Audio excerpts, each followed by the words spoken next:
All right, so hey guys, welcome back. So we're gonna go over why this AC compressor went bad. It wasn't the clutch. Clutch is all good, and how to take it apart. I already disassembled it all away because everything was press fitted together.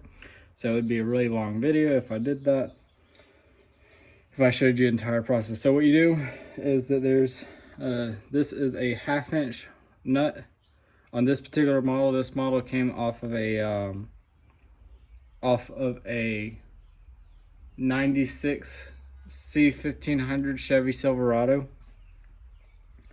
And so this has a nut on it instead of a bolt. Some of them have bolts and those are a lot easier to work with than these, but this one has a nut on it. This is a 1/2 inch nut. You take that off. And what you will have to do, you will have to get this plate off. So what you can do is, since I know this one was bad, I went ahead and took it and I just pried it out.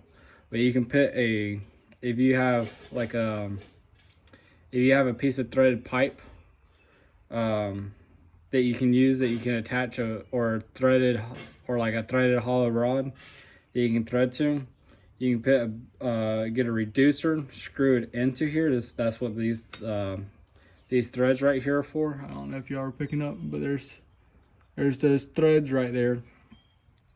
And you can get a thread adapter and put that adapter on there and then pull this out by wrenching it out. But for this one, since I know it was broke, I just pried it out. I'm not gonna show. Now it's really difficult to show you how it works, but you basically get one of your plumber's adapters and you screw it into here, and then you can put a rod in there and basically wrench it out. Basically like it's a pulley puller basically, but it goes from the center out instead of 3 claws from the outside.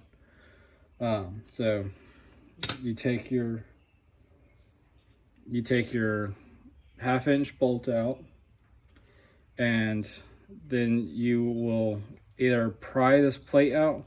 You're not going to damage this plate if you do pry it out. I mean, it doesn't, all it does is give it a friction area, so you can pry it out, but just be very careful. You don't want to really bend it. And yeah, so you pry this out. Then you have your clutch pulley here. And what you're gonna want to do is you want to take your pulley pullers, like these right here, because you're not gonna get this off without them. You're gonna take those and you're gonna just wrench it out, and it will come out. And it'll be just one chunk of steel, as that's all it is. It's just a chunk of steel with a bearing in it. You can do whatever with this. Then you have your electromagnet, which at that point they're fairly easy to pry off because they're not a super tight fit. So there's these little indentations right here where the low spots for you to help get up underneath there with a pulley puller or something. I just took my pry bars, which have a round, smooth curve on the bottom, so not to damage the electromagnet, and that pops right off. Make sure you have this, if you pin this back together, make sure you have this right here against this surface. This is a flat surface right here, ground at about a 25-30 degree angle, and that's for this little electrical hookup. So when electricity passes through here, it engages it makes an electromagnetic current, and it sucks this plate to the pulley, and this plate what drives the compressor inside via this key right here, and it being press fitted. It drives this is your pulley, and it would go on your engine like this, and as it's spinning it would drive the pulley when it's engaged. So we're gonna slip that in there, but see how nicely they hook up. That's why you need that cut right there, is because of how close they fit together. So there's that. Now what you're gonna have to do with this, I had to take the dead blow because they are a tight seal, and you pop this off. That's just, it only took like 2 or 3 hits with the dead blow. And here's your top plate. That's just a chunk of aluminum. This is all aluminum one. This has been milled, or well, laid down. You can see the casting down in there, but it's just one casting, and then it's been milled over here. Then you have these seals. Now these seals would have 2 retainer pins on it. This one, I lost the retainer pin, so there it is. So you have your seal here. Well, if you want to get technical, you got technically, if I can get them apart, you technically got 4 seals here. Let's see if I can get them apart. Yeah, there we go. You have your plate, which is for these little baffles here go up, or I should say, yeah, go up and out, and allows the AC, the Freon, to off gas into the compressor, well, or out of the compressor, whichever way it's designed to go. On this particular model, let's see if I can get the other one. There we go. And then you have another set of baffles that are, so they're basically like entry and exit baffles. That's what they are. And then you just have this milled steel plate here. I believe this one is steel just because of how heavy it is. You have milled steel plate with these etchings that lines up with these, which allow gas to transfer. So let's get those back to where they're supposed to be. I don't know why, but I'm going ahead and doing it. And there's the plate. So let's see.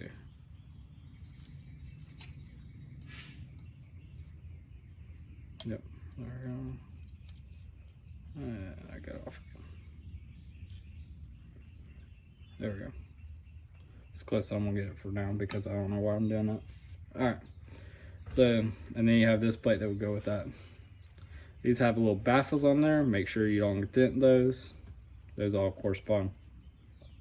Now from here on, you would actually see this rod right here sticking out through the center. So you would see this right here, and that's what you see. And then your bolt, the bolt we took off, the nut we took off, would actually thread onto here and keep everything together. We're gonna go over why this thing failed. So this would actually be inside here, so we're gonna go to that. So now you would actually, depending on how this particular one's set up, these were press fitted in, so you actually had to hammer from the back end on this. So what we did is we took the back end off first, and then you have more of these plates here with the retainer pins in this case. And as we go right back down in there, and that's how they would go back in. Next up, you would have to ram it out. So we went through the back here and rammed it through the back to push this top cover off. And that allowed you to get to the inner housing. Now what was inside this housing, I'll go ahead and put it together so y'all can see. But there was these right here. And then your pistons right here. So and there's 5 of these pistons here. Each one has 2 half moons right here that rides along that plate. So there's 2 half moons that when it's together, it rides along that plate. If you lose one of these, you're out of luck. And then it just rides along that plate. If you can see that little shim there, now it's moved one way and now it's moved the other way. So that's what those are for. Now the reason that this failed is because of this bearing right here. This is a thrust bearing that has its rollers missing. So something happened between the, let's get this out. Something happened between not the rollers, the pistons are just fine. Something happened when this thrust bearing was on here like this with, let's see if I grab the right one. Not that one. Yeah, this one. See if you can see all that damage on there. That was riding right there, and it was going and going, and you can see the little nicks and dings. Anyways, they flew out, and here's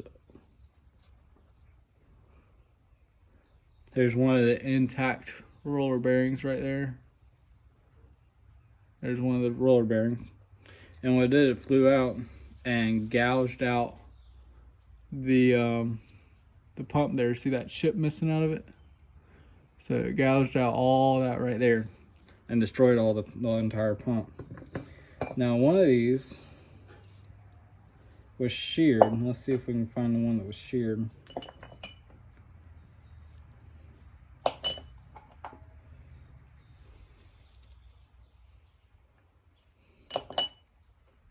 That's all 5 of them.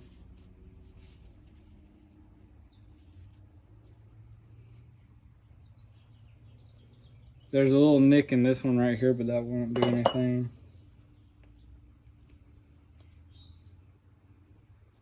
So we have a big old dent right here.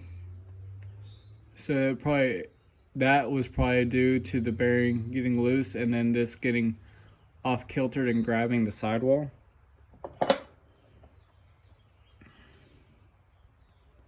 We have another shear right here that when it rammed up, one of those pins must have got caught in there.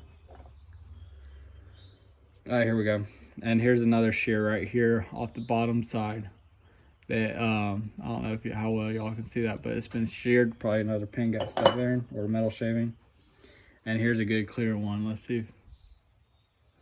But yeah, there's a good clear one of it being on the inside and breaking away and shearing at that. So knowing this, that means this was on top since our bearing broke on top, most likely anyways. And since our compressor is sideways, this is actually the front of the machine, this is the rear of the machine. And I'm believing that the reason I say this is the rear, I didn't check which way was rear, is because the shear points are on one side of where the bearing was. So, and it's a pretty tight fit when this is in there. But what this does, it turns and it actuates these pistons up and down, which corresponds with the seals over here that allows the gas in and out for high pressure and low pressure. But this was here's what a proper, so here's a roller friction thrust bearing that died. Well, I'm gonna say died, fell apart, exploded, whatever you want to call it. There's that one. Yeah, there we go. And here's one that is in good condition. This one also came out of the AC pump, but you see how nice of condition it is in. And yeah, there we go. But the reason I was like, oh crap, this thing is ruined, is because when I took this apart, we had gray oil in the compressor, which, if you know what that means, is that there was a bunch of super tiny metal shavings all inside. So this is not dirt. This is the metal shaving, I guess iron shaving, mixed with the oil, making this color. This stuff was it was regular old oil, PAG oil, that we put in here, and it just ruined that one bearing and it destroyed the whole thing. But so what you do is that would go in there like that. Your pistons would go in there. This, you would want to make sure this cavity here is facing down. The reason for that is because there has to be space for this cam here, I'm gonna call it a cam or disc, has to have space to roll. So that would go on here like that. Ow, that was fun. Then you would have your top go in right here, which this is the top. Oh, sorry, this is the bottom. You'd have your plates go in here like that. I'm just gonna put these on there just randomly. You have your top go on. You would want to make sure this, you want to keep your orientation correct, but this is your top end right here.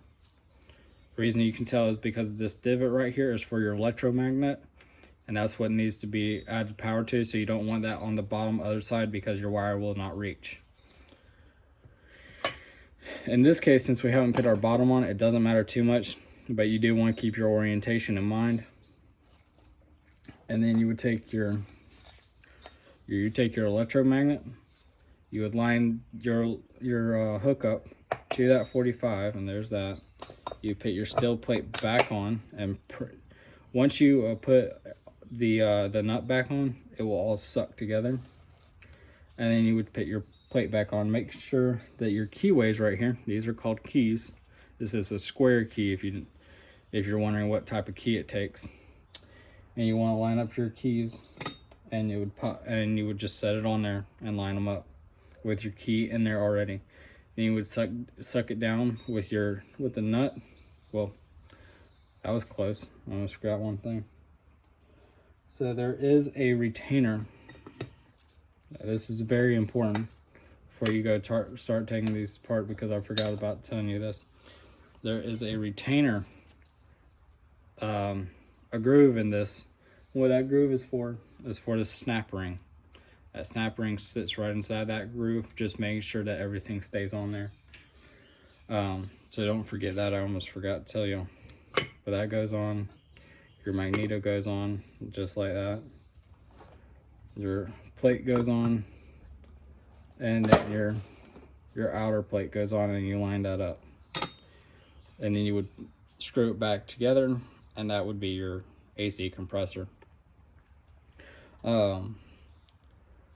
So this did fall apart just because of this one bearing was improperly installed, I believe, because there's a nick right here that I wouldn't think that would be caused by a roller coming out. But you can see all the metal bits that are missing, like right here. That's supposed to be bridged across, and it's not supposed to be marred up like that. So all the bearings, except for I think 5, fell out into the compressor and destroyed the compressor. That's everything for today. When we get the new compressor in, I'll leap to that video of putting in the new compressor, so y'all know how to do it. Y'all have a good one. Bye.